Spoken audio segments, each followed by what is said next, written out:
Hi, and welcome back to my channel, Lori's Sketchbook. This is the third video in the series about watercolor drama for sketchers. We've had an introduction, a video on composition, and this one is going to plunge right into watercolor itself. For today, I'd like to focus on the fundamental character of watercolor, which is it's all about flow.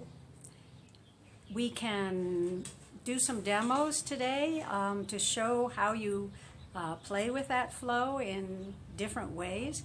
And play is really important. Watercolor does a lot of the work and fun itself. So the more you can relax with it and let it flow and just let it happen, the more success I think you'll have with how the watercolor contributes to the drama, the interest, the life of your sketch. So we're going to do a few demos and talk about some very fundamental principles, which even though they're basic, in my opinion, they are universally struggled with. So let's get started. Okay, let's start with the basics of watercolor technique, the most important being it's all about the water. And we're going to use this sketch of a tree, very quick sketch, by way of example. So since watercolor is all about the water, watercolor wants to flow, it wants to move, it does not like being dry and controlled. So there are a number of things that are really critical. First of all, is to use something like this spritzer to wet your paints, because if the paints are dry, you're likely to have more problems with flow than if they're nice and wet. And you see how much I'm actually wetting them. It's almost as if you can't get them too wet at this point. So wake them up with some water.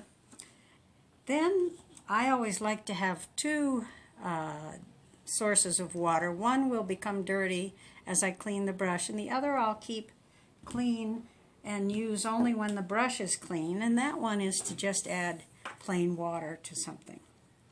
So there are many ways in which we could approach this tree from the point of view of letting the watercolor flow and doing its own thing.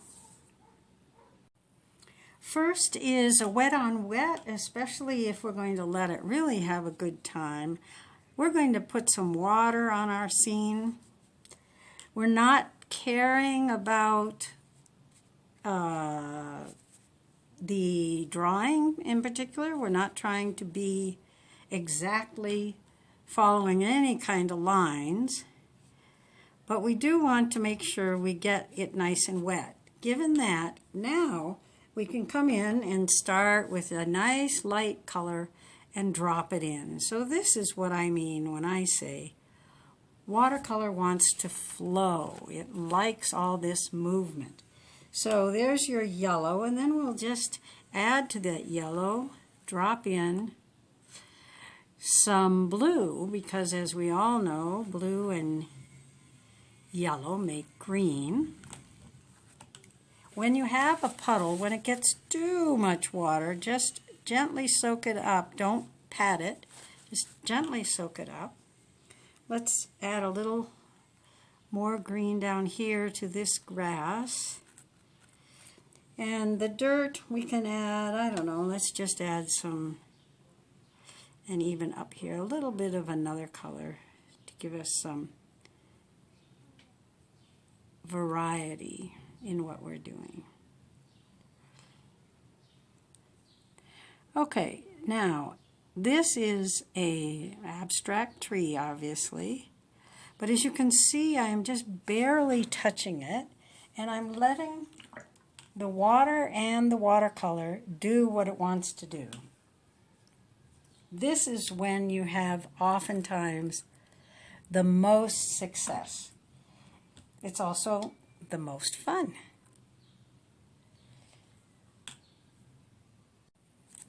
Okay, I recommend that you try this kind of fun play as often as you possibly like, because there's no better way to get a good sense of how watercolor flows, which colors work well together, and just the beauty of the watercolor itself without worrying about any complex techniques.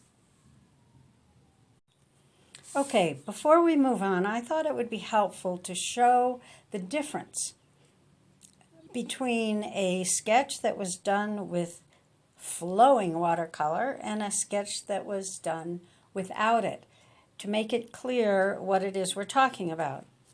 This side, the watercolor was controlled and managed. It was not multicolor washes, colors that could flow together.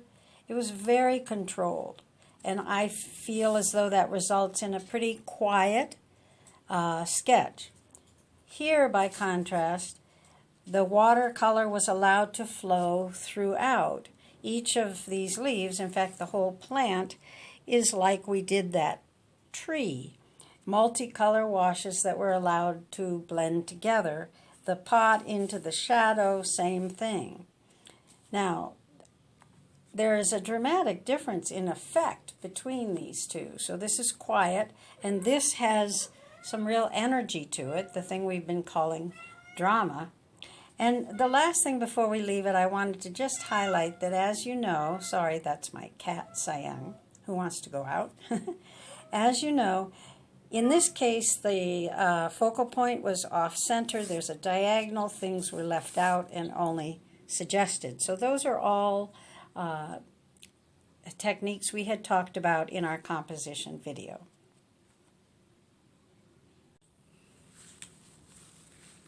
Okay, we're going to wet the apple. Having said that we're paying attention to edges, I am going to leave some little spaces in the water that are dry, and that's so that I can have some white highlights. So even if it's water, you still want to pay attention to what it is you're trying to accomplish. Okay, so here comes some color. We're going to drop in the yellow first, then let's put a little bit of orange here. And then we'll move into some red.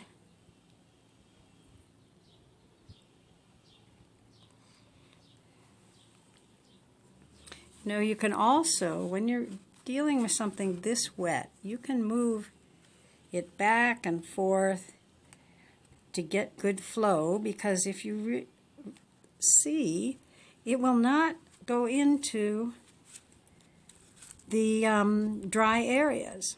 Unless you really have made it terribly wet, it won't. And let's just drop a little bit of darker down here toward the bottom. Okay, so that's how we're doing that one. Now, on the other one, we're going to use the first color as the wetness. And I also wanted you to see that I intentionally touched the apple, because I like it when one thing blends into another. Let's keep this moving. We're being really generous with our liquid, of course. And we want to get some interesting texture on the pot. But one of the things that you'll see is that I'm still leaving some white. Okay. And what I want to do is soften some edges. This also we didn't do in the tree. You can soften some of these edges. I think in the apple I will soften a few up here.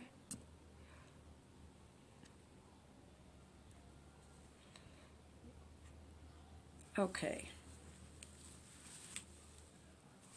And the other thing that we're going to do is we're going to do a shadow. The sun is obviously coming from here.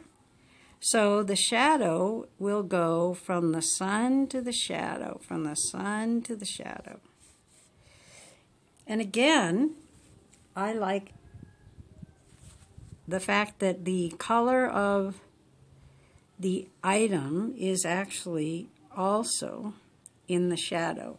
If you notice, with shadows, that usually happens. You can also soften some of the edges of the shadow to give it a little bit more interest.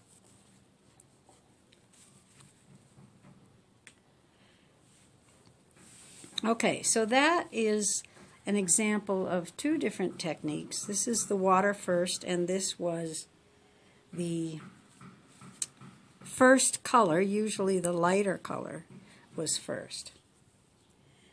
Now there's an inside to this pot, so we can do the same thing there.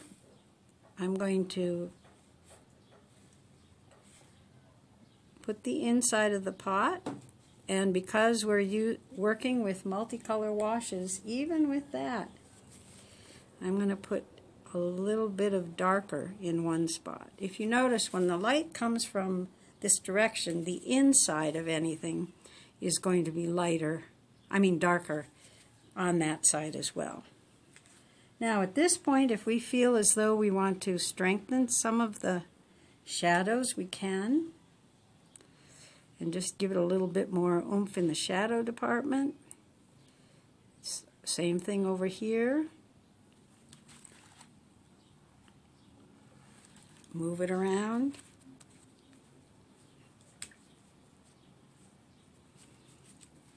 Okay.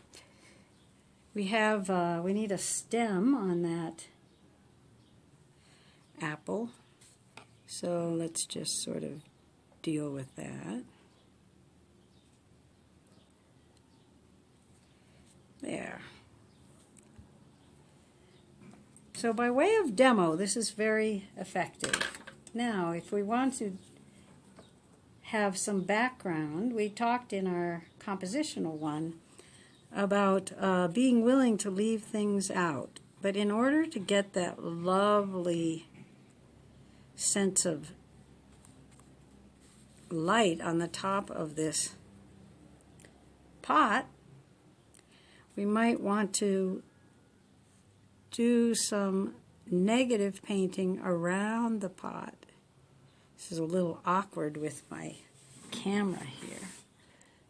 But so you can see. Also, if you notice, I am pointing to the edge as I do it.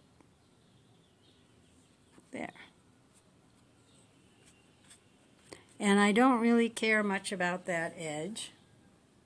About that background. I might want to put a little bit here so that you can see the diagonal slope of the table. Now, I intentionally tried not to touch the edge of the apple because it's very wet there, and whereas here I wanted it to flow in, and here I wanted it to flow in, here I didn't. So I had to be careful about not touching the edge. Okay, so there's an example of water first, then drop in colors, first color first, and then drop in other colors. And you can see that in both cases there's flow, multiple colors, and then we have our diagonal and we have the background. Now, for those of you who have taken workshops from me, you probably recognize that pot and that apple. We've used it a lot for an exercise. And I'd like to show you something that I feel is also a very good way to get more and more comfortable with this, which is to do a bunch of them. Same simple subject, try different colors, different backgrounds. But this is an excellent exercise, and it's a lot of fun. Okay, I hope that has given you some inspiration and some desire to play and to enjoy watercolor and relax with it. In our next video, we'll move into some more techniques that hopefully you'll enjoy as well. See you then. Stay safe. Enjoy your sketching. It's a great time to hunker down and really focus on watercolor. Okay, bye for now.